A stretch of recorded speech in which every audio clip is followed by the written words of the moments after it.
This is a regular city council meeting of the city of Ocean Shores, Washington. It is January 13th, 2026, and the time is 6 p.m. The meeting is being held at the Ocean Shores Convention Center. The meetings are simulcast and archived on KOSW radio. Meetings are live streamed with closed captioning and may be accessed on the city's website under council recordings. The meetings can be viewed on cable channel 68 Thursdays at 12 p.m. and Sundays at 10 a.m. Can we have roll call, please? Councilmember Sires? Here. Councilmember Taylor? Here. Councilmember Griebel? Here. Councilmember Klein? Here. Councilmember Scott? Here. Councilmember Wills? Here. Councilmember Dooley? Here. All right, Kurt, can you lead us in the Pledge of Allegiance, please?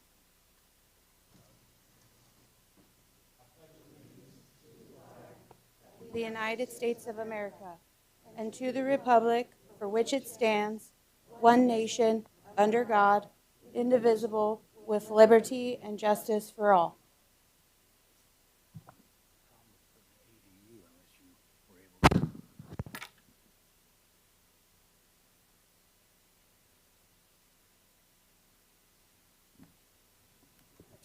All right, can we get a approval of tonight's agenda? Make a motion to approve tonight's meeting agenda. Second. All right, we have a second. All in favor? Aye. All right, unanimous. Thank you. All right, so next up we have a mayor pro tem election, and the nomination process will start with Councilmember Griebel. All the names are put into a randomizer, and so they popped up on the list that's in the agenda. And so what we'll do is take nominations and vote on the nominations, and once we have a majority, that person will be the mayor pro tem. So Councilmember Griebel, would you like to get us started? Thank you, Mayor. I would like to nominate Councilmember Richard Wills as Mayor Pro Tem. We have a second?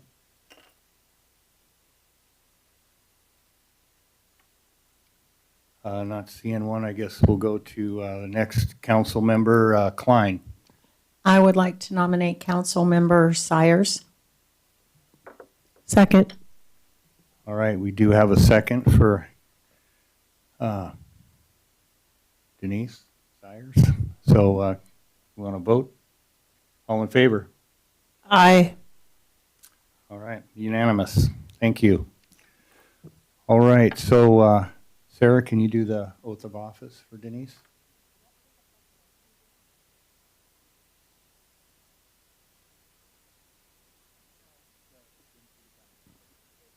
Yeah.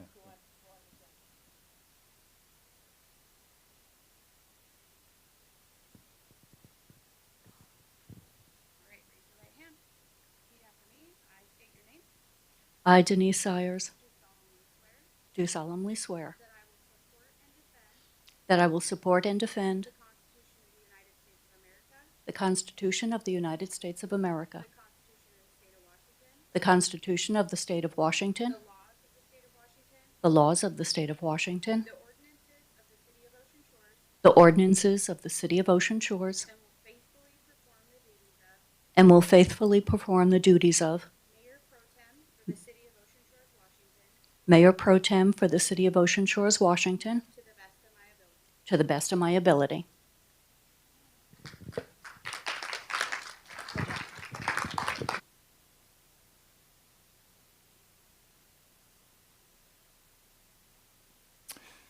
All right, next we have a swearing in of our Ocean Shores Municipal Court, Judge Sean Tashner, oath of office.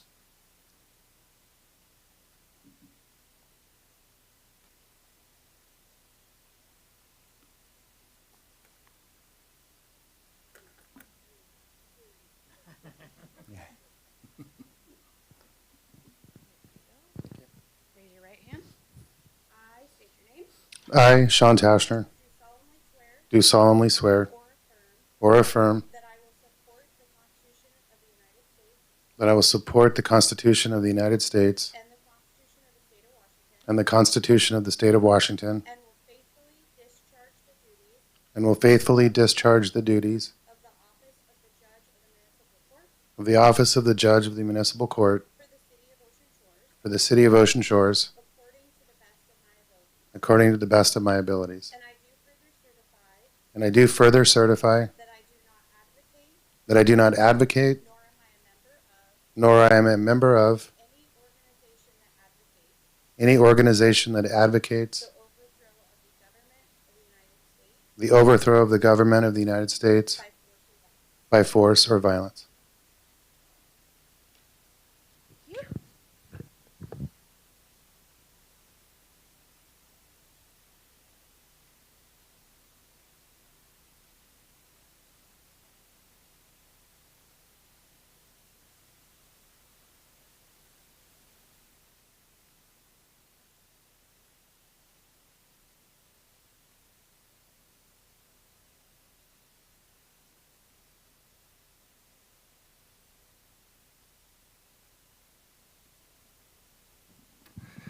All right, board and committee vacancies. We have 2 vacancies on the Planning Commission, 1 vacancy on the Civil Service Commission, 1 vacancy on the Parks Board, and 1 vacancy on the Freshwater Advisory Board.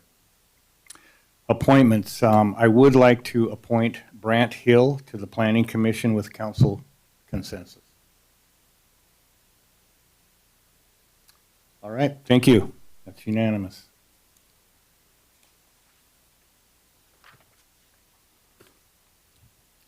So next up, we have public comment. So public communication to council is intended for communication to the city council regarding general council business or policy not on tonight's agenda. Address comments or questions to the city council body, not to an individual member or to staff. Please limit your comments to 3 minutes. We request that comments be nice and respectful. This is not a question and answer time, and the council cannot engage in conversation with the public. No person may use the public comment for the purpose of campaign or advertisement. City council will begin the time once the citizen has started their public comment. At 2 minutes, you will see a green light, followed by a yellow light indicating 30 seconds remain in the public comment period. The red light will notify the reader that the public comment time has ended. Order of public comments will be individuals first attending in person, second will be individuals attending remotely, and the general public comments, whether in person or remotely, will continue in the usual position on the agenda. Public comment for agenda items that were removed will be addressed following the conclusion of general public comment, which we did not have any of that. So, who's up? All right, Mayor, Council, we only have 1 in person. Do we have any online at all, or no? Okay, there's just 1. Nikki Logan, Chief of Police, recent photograph.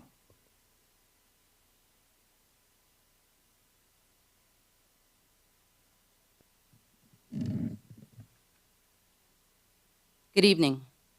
I would like to make a statement regarding a recent photograph that has been circulated on Facebook of me posing with an individual who was attending the protest this last Saturday in Ocean Shores.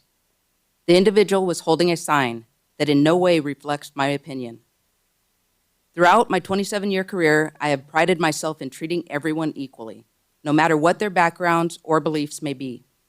And I believe I have hired an exceptional staff who conduct themselves in the same way. I am also a strong believer in public relations. I have attended a lot of events throughout my career, such as the Jeep Beach Cleanup, Sand and Sawdust, Hog Wild, and Flag Day parades, along with several different protests and demonstrations in relation to all political views, and many other events over the years. Regardless of the event, I am approached by people who thank me for being there and say how they feel safer knowing I'm there. And that is the reason I attend these events, to make people feel safe. While I'm at these events, I get requests to have my picture taken with these people, to which I always agree, because, well, that's just who I am. I want the public to feel comfortable around people wearing the uniform. Now, I want to be very clear. When I attend an event, no matter what the event is for, I am there purely for security and safety of those involved, to ensure everyone is following the laws. That goes for participants and spectators alike. On Saturday, like any other event, I had a few different people request to have their pictures taken with me. Some of them were one right after another, and I didn't pay attention to anything other than smiling for the camera.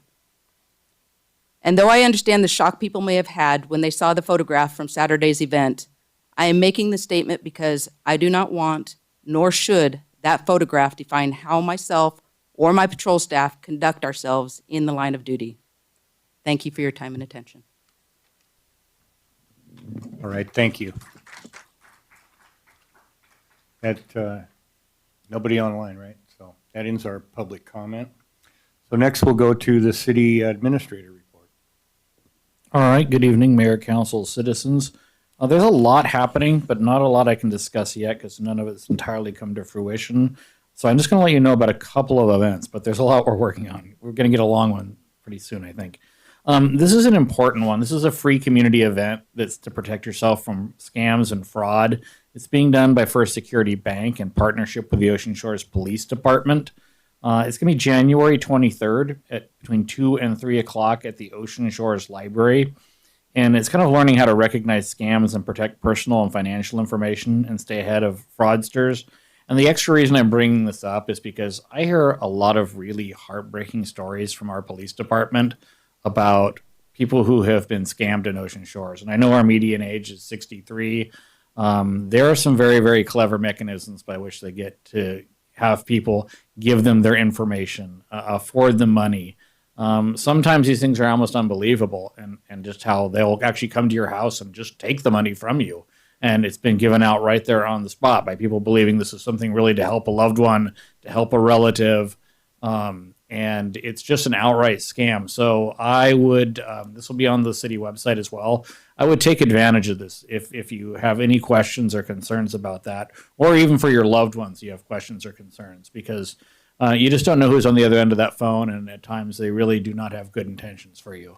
And just in talking to our police force, there are 2 or 3 things that I've heard that are just absolutely heartbreaking. So I wanted to bring that to your attention. And then another one, and this is just a more personable one.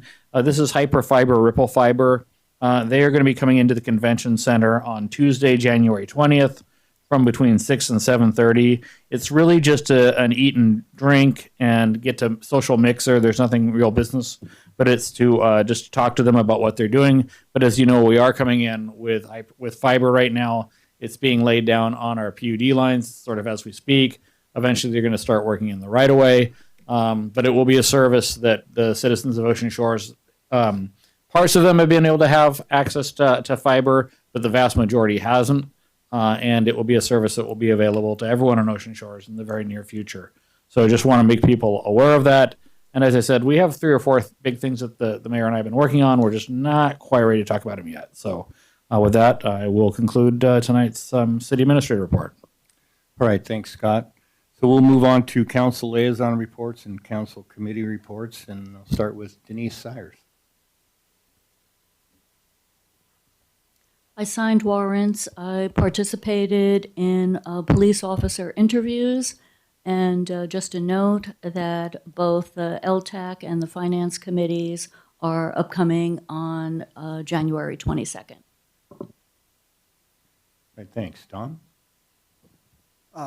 As of this new year, I've got 2 more things on my plate, which I'll be starting to visit those, the radio and our other one, which we meet this month, sometime this month. I'll get it. But the public safety, I'll get there. Thank you. All right, thanks. I have met with the mayor, though. Lisa Griebel. Thank you, Mayor. I attended agenda setting. All right, Lisa Scott. Back December 16th, I attended public safety and then recently agenda review. Allison. I attended public safety and also signed warrants. All right, thank you. Richard. So the mayor approved that I'm going to continue liaisoning with the Hotel Coalition. Is that correct? That's correct. Perfect. And so I did meet with the Hotel Coalition last week. And they had 3 things of interest. to the committee here, and one is the coalition really wants to improve the communication between the city and all of the hotels, and I hope to be a bridge to facilitate that happening. One of the hotel priorities is dunes monitoring, and in my conversation with the mayor, I think that we're already doing as well as we can at that, and the coalition wants to contribute to how can we reduce the amount of vegetation in the dunes. We do not want this to turn into another Lahaina, and dunes vegetation is very, very flammable. So that's what I have. Thank you. All right, thanks, Richard. Kurt, I know you're new and we're only a week or so into I guess 2 weeks into the year. I don't know if you've had a chance to go to any liaison. Of course I have. Oh, good. I signed warrants and I attended the Fresh Waterways Advisory Board meeting. Very good. Thank you. All right. Mayor's report. All right, we're going to have a town hall on February 17th at 6 o'clock. And what we're going to go over is what this administration has gotten done in the last 2 years. So should be fairly informative for everybody. The medical clinic should open maybe in the first 2 weeks of March is what they're telling me, but there's some permits and stuff that they're still waiting on, like their pharmacy permit and some other things on that. But anyway, they're looking at being open 5 days a week is what they told me. So that's really good news. So the clinic will take walk-ins and appointments both. We will have more information about an open house when we get closer to the end of February, because we want to have an open house and a ribbon cutting for the clinic, and so invite the public to all come in and check everything out on that. We do have a TCO already for the clinic. We've got a couple of items to finish up to get the full certificate of occupancy. But with that TCO, that allows us to give the keys over to the hospital, and they're going to start bringing their equipment in and getting things squared away for their opening. Wanted to talk about the fireman's contract that got ratified by the council. Thank you, council, on December 30th. We had a special meeting for that. And some of the highlights from that contract are going to be the fire department is going to run 4 shifts now. And that seems to be the trend that all the fire departments are going to. We see that as a benefit for retention and recruiting for our particular city. We will not need any more additional firemen to staff this at this time. So we don't have to worry about that. There's going to be no salary increases for 3 years. Also, Kelly days, if you know what those are, that was a required paid time off with the fire department. The Kelly days have gone away for that. And there's been quite a few changes to help with the overtime that we've been experiencing in the last few years. So I think it was a very good contract for all of us involved with that. And that ends my mayor's report. Like to make a motion to approve tonight's consent agenda? Second. All in favor? Aye. All right, thank you. Unanimous. All right. We got to do both of these, Sarah? We've got 2 meetings to approve. We just did it. That's good? Okay. 2 separate meetings, so I didn't know.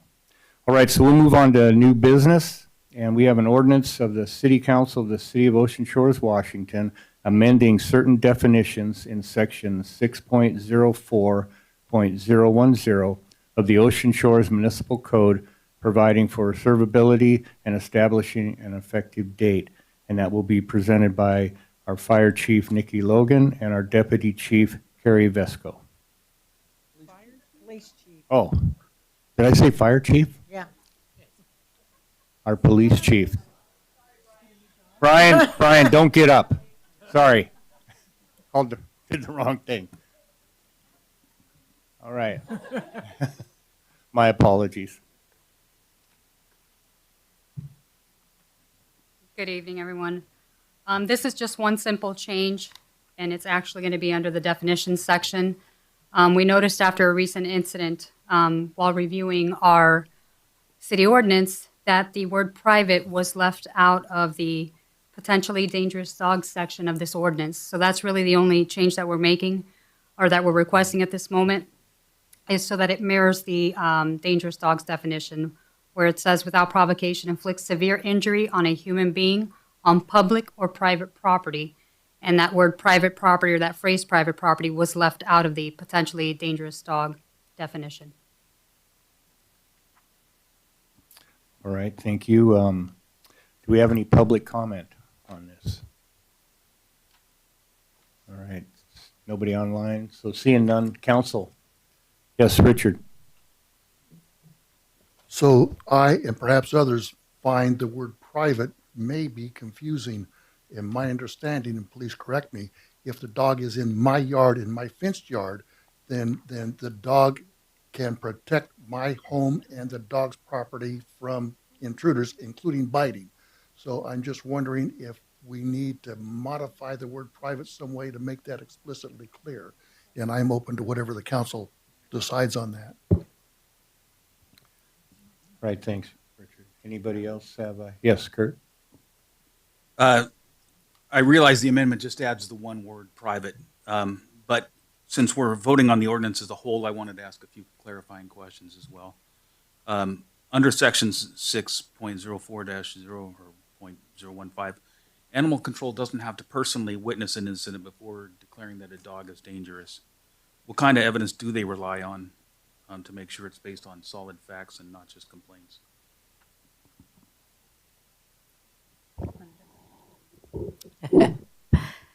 To declare it a dangerous dog, it goes through, the animal control officer has to do their investigation on it like any other incident. And they will take witness statements, get any kind of evidence that they can collect either from the dog or the victim person or animal, depending on what the dog attacked, to declare it a vicious animal. So there's a complete investigation. It doesn't just go on a hearsay type of thing. There has to be actual evidence like any other crime. Okay. When the code talks about a, quote, known tendency to attack, how's that determined? Does it require past incidents or citations, or could a single event be enough? No, that would be with past incidents. There has to be some kind of history documented. Okay, excellent. Thank you. Right, thanks. Any other questions or comments from council? Do we, the council, want to address that word private or leave it standing as it is? That's my only question. So can you help maybe clarify his question that he had on private property? If someone does come onto your property, what are the ramifications if something happens? Right, and I think you were right on level with the comment that you made, right? The animal enters your private property, the animal has an expectation to defend that property. So the addition of this word is literally just being added to mirror the other section. Yes, Richard. So I understand that, and that's clear in my mind. Somebody that just moved Ocean Shores and reads this ordinance, how will they adequately or properly interpret that word private? I take it to mean things like the community club, or if I'm on one of the hotel properties or so forth. But most people, when I say it's my private property, I'm talking about my house. And that's what I think the public's confusion over that single word. And I'm just wondering if we, the council, just want to add a clarifying. Private does not mean your property that you reside in. And I don't know how to phrase that word. And I don't want to spend a lot of time on it. Does it need clarification? Yes or no is all I'm asking. Well, private property is anything that's not public. So, I mean, that can be a hotel, that can be, yeah, So add this. or your So, property. so as this ordinance currently reads, and I'm pounding this to death, and I didn't mean to, but as this ordinance reads, that if somebody comes into my fenced-in yard and gets bit, they got bit on private property, and now my poodle, who's the friendliest, lickiest dog in the whole world, is now jeopardized as a dangerous dog. Nikki, can you clarify? Oh, I think that a clarifier would be good, and we would request for our own clarification on two different sections that this come back for a second reading. So please feel free to discuss, but we will request it comes back. go ahead, Denise. Yeah, I agree that it needs clarification. I mean, when I initially read it, I was thinking of the dangerous dog coming onto my property as opposed to my Bassets, who will probably not defend much of anything. But I do think, I agree with Richard. I think it can be read in both ways. So I do believe it needs some clarification. Absolutely, because also you could, if you have somebody over at your house and your dog bites somebody, that's also could be a problem. Yeah, under the dangerous dog, it actually listed, it doesn't for the section of number 1 where what we were mirroring with just adding the private property to, but under number 2, under dangerous dog, it does use the wording of while off the owner's or keeper's property. So we can just make that addition probably to both sections, dangerous and potentially dangerous. That helps. I like that solution. Okay. So are we in agreement to bring it back?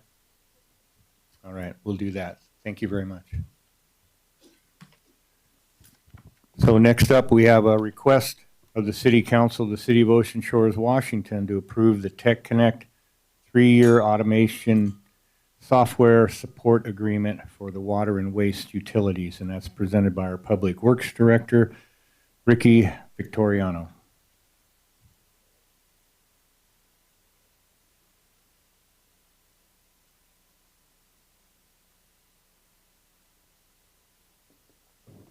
Good evening, Council.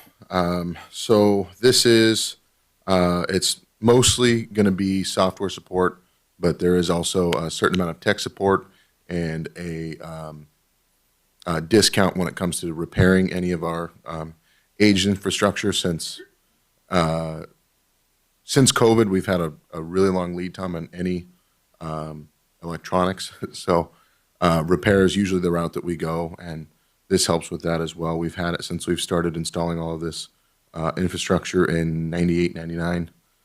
And so this is just to renew that 3-year agreement that we've been renewing since then. So. Okay, do we have any public comment? Seeing none, how about council? Yes, Kurt. I have a couple of questions. Can you clarify how this expense is accounted for, given that the report shows 0 budgeted and no budget modification required? Yeah, so this has typically come out of the operational budget, and it was, since it's a 3-year contract and we have a biennium budget, it just got forgotten on this last one, but I can assure you that I have it on my budget for 27, 28 already. So this is something that typically we take out of our, it would be, I guess, subscription here. So that's the funds that you see coming out of it there. Yeah, I guess, does that answer the question? Mm-hmm. Yes, Lisa? Oh, I'm sorry. So I have a question. I'm going to channel Rich for a moment. So we had all of our contracts and subscriptions up. Why are we coming after the fact that it's already out? Well, so this actually kind of funny enough, last time we renewed this contract, are you talking about because it expired on January 1st? Mm-hmm. So last time we renewed this contract, they sent us an email in February and said, hey, forgot to tell you, for some reason our system didn't notify us that it expired. We've granted you this period where, we won't charge you anything else to renew it or start a new contract. So, get that to us when you can. We'll make sure it doesn't happen again. And so I think December 28th, I got that same email saying, sorry, we forgot, but this is due in January. So we have that same grace period here this time where there's no extra charge for submitting it late. So Thank you. Sarah, is there any way we can add that? Thank you. Yep. Just to your point, this it was a 3-year agreement, and we both Ricky and I have worked very strategically on everything going forward, and has a tickler on it, and then also Finance Committee will have that as well. So we will we will be on top of it, but also our finance committee on top of that will be on top of it with the schedule for every single year. Thank you. Right, thanks. Anybody else got a question or comment? Yes, Kurt? I understand that the agreement provides ongoing software updates and support, which is obviously necessary. At the same time, some of the underlying, if I read the thing right, the contract, some of the underlying automation hardware dates back to the end of the last century, technically. Yeah. Is there a long-term plan to modernize or replace Yes, there is. portions of the system over time? We've started budgeting for that. In our wastewater collections system, we've replaced some of that equipment. We've purchased all of it, and we're in a slow rollout phase there. We're doing that in-house because when we put it out to bid, I think 3 times, about 4 years ago, we didn't get any bids. So we're going to try to go through the same process with our water system. If we don't get any bids, we'll be doing it in-house. And yeah. Okay, I just wanted to flag it as something for future capital planning. All right, Lisa?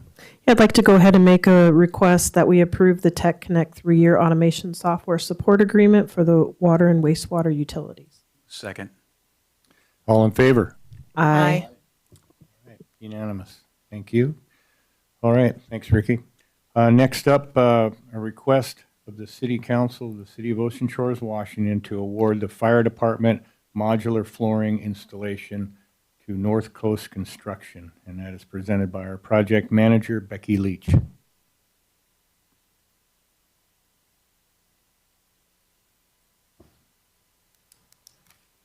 Good evening, Council. Happy New Year. The South Fire Station modular floor is damaged throughout the whole building. We waited to bring this and put it out to bid until we knew how much of the floor was damaged, but it's definitely 100%. So we put it out to bid, received 4 bids, North Coast Contractor being the low bid. Their cost for installation is $10,364.50.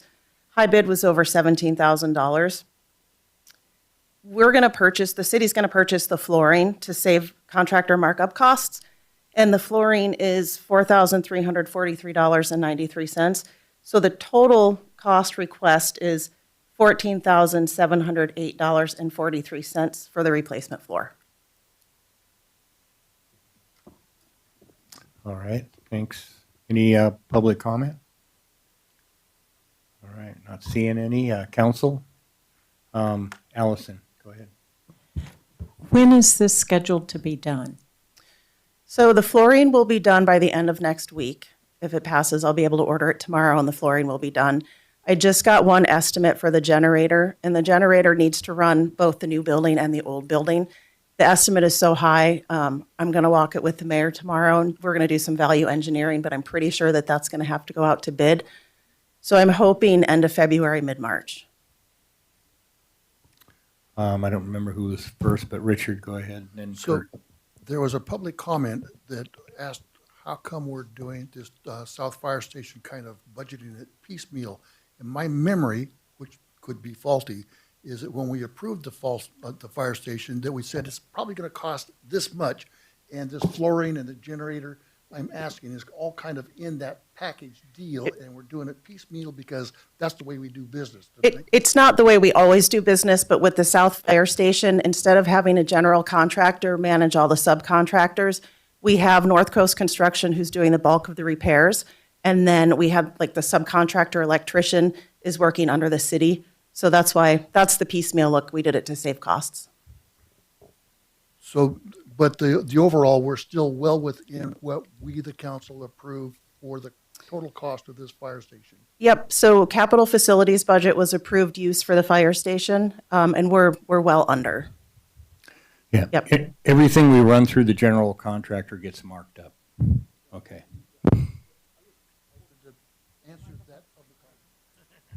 I wanted to answer that specific public comment. I thought that it was germane. Thank you. Okay. Kurt, go ahead. Yeah, that public comment, I wanted to kind of jump on what he had said as well, and that public comment, and ask how this fits into the overall project budget. I wasn't on council when it was approved, but whether or not staff can bring forward a consolidated cost summary. There will be when we have our State of the City address, because since it's capital facilities funds, I'm going to bring the total cost breakdown for the fire station and then also what our carpenter has been doing for those capital repairs as well, and a cost savings of what our city contractor has saved for us versus what the Amoresco capital facilities plan said things were going to cost. Excellent. Thanks, Becky. Right, any other questions? All right, council action? Yes, Lisa? I'd like to go ahead and approve the award to the fire department modular flooring installation to North Coast Construction and approve the city's purchase of $4,000 worth of flooring. Second. All right, we have a second. All in favor? Aye. All right, thanks, unanimous. All right, we've got another request here of the City of Ocean Shores, Washington, to award the South Fire Station Communication System installation by U.S. Digital Designs, and that'll be presented by our project manager, Becky Leach, and our fire chief, Brian Ritter. The new South End Fire Station needs to have required communication systems installed to be able to be a fire station. Because it's a telecommunications project, we worked with purchasing, and she said that RCW 39.04.270 allows the city to use the National Purchasing Partners, a purchasing cooperative, a previous RFP that has been done to piggyback off of. And we used the one that the city of Aberdeen did fairly recently, worked with the NPP on similar, if not identical, project for communications. And they were really happy with the contractor and what they got out of working with the NPP. So the cost for this, including materials and installation, is $74,870.53. And then Brian can talk a little bit more about what that communications actually is. Council, Mayor, and citizens, Happy New Year. The telecommunication systems that needs to go into the South Station is highly advanced. And what Aberdeen did was they used the same company, they installed this system, but they also paid the integration cost with Grays Harbor 911.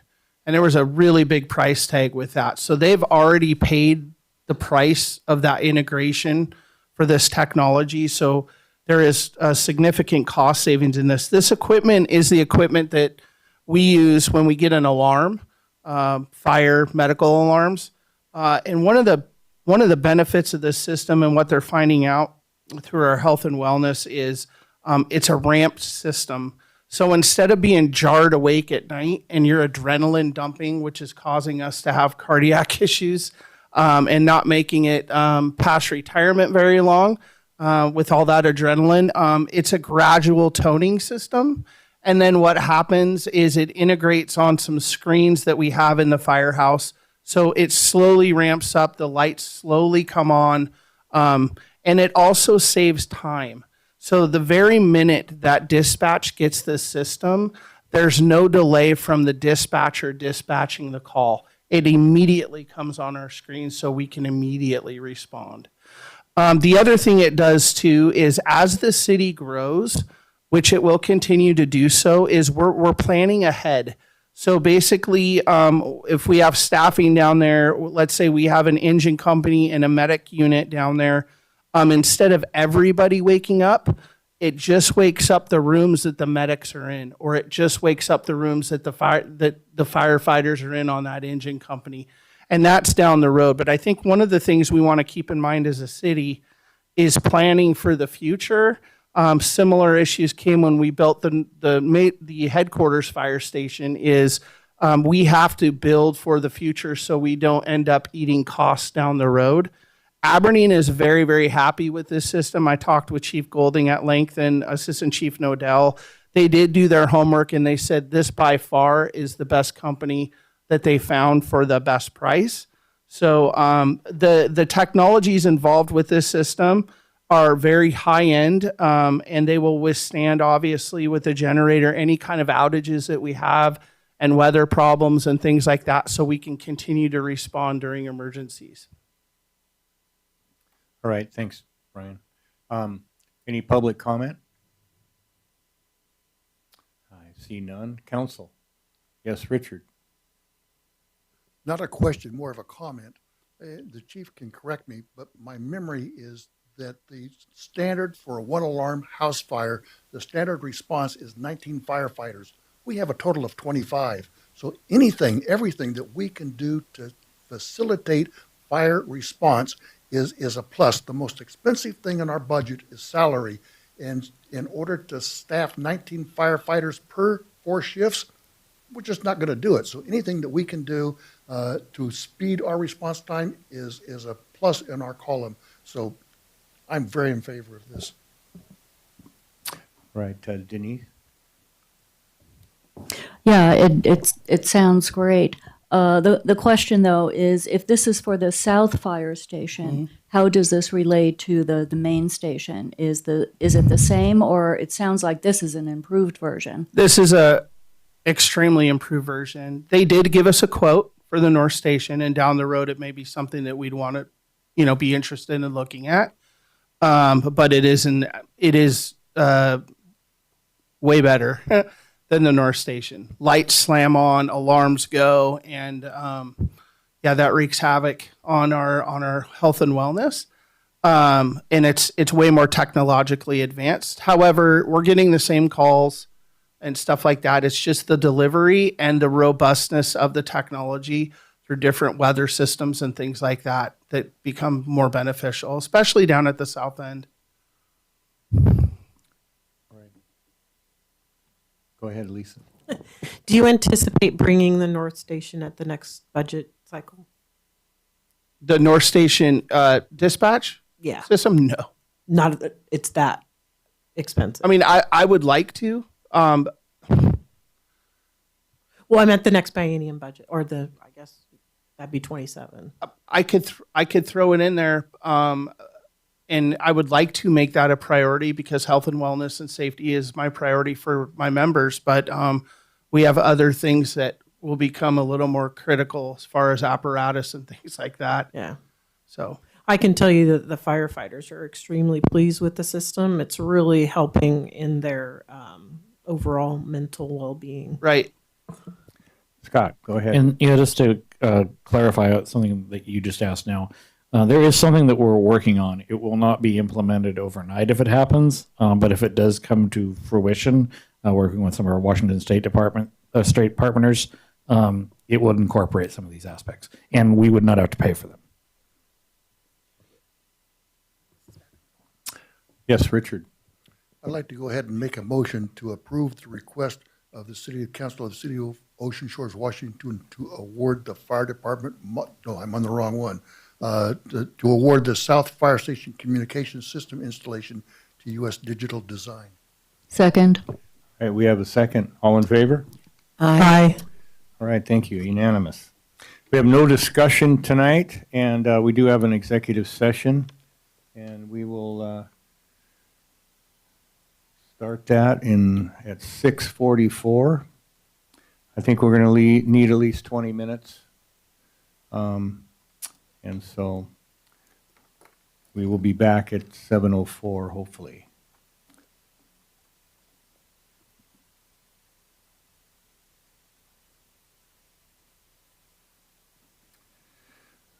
Okay, thank you.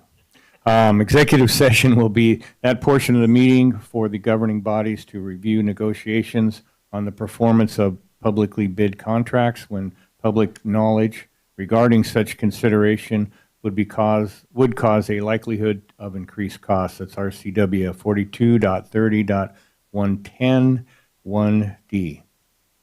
All right.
Executive session is extended for 5 more minutes.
All right, we will reconvene the meeting.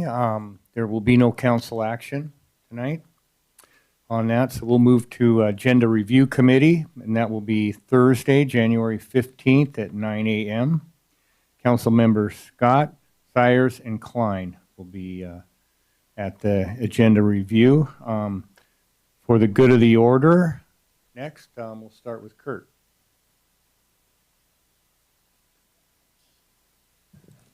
Thank you.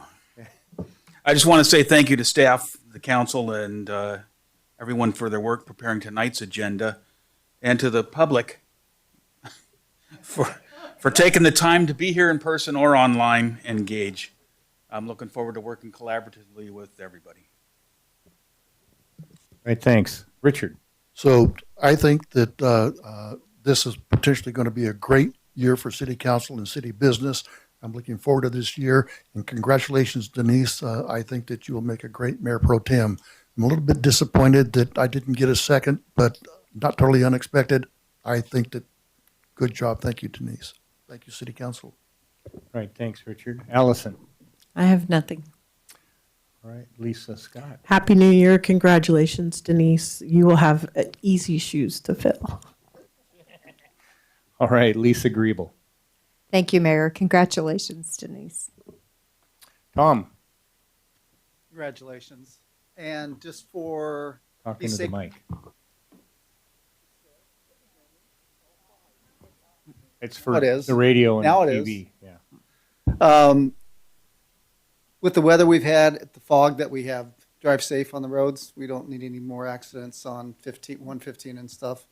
Yeah, just be safe. Too many speeders out there still.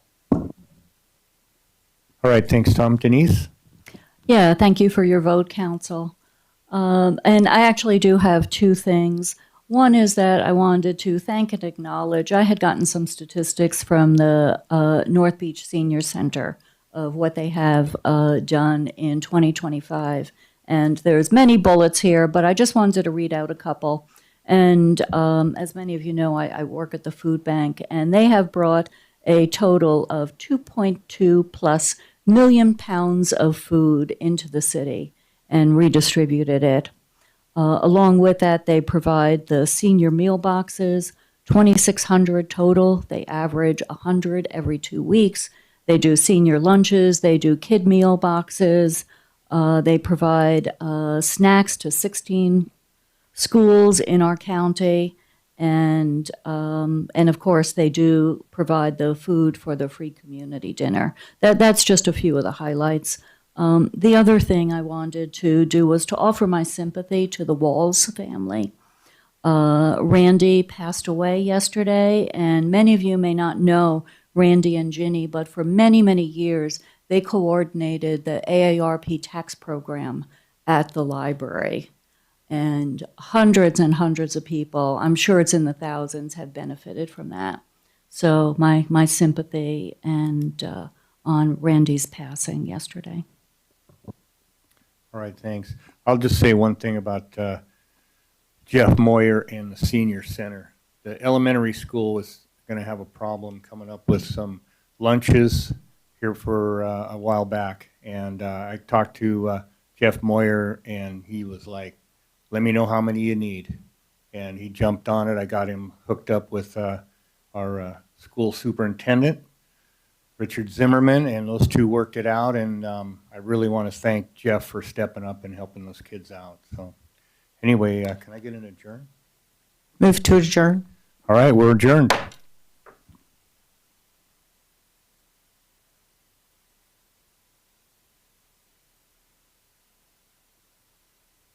This has been a live presentation of North Beach TV. We now return you to our regular program. Already in progress.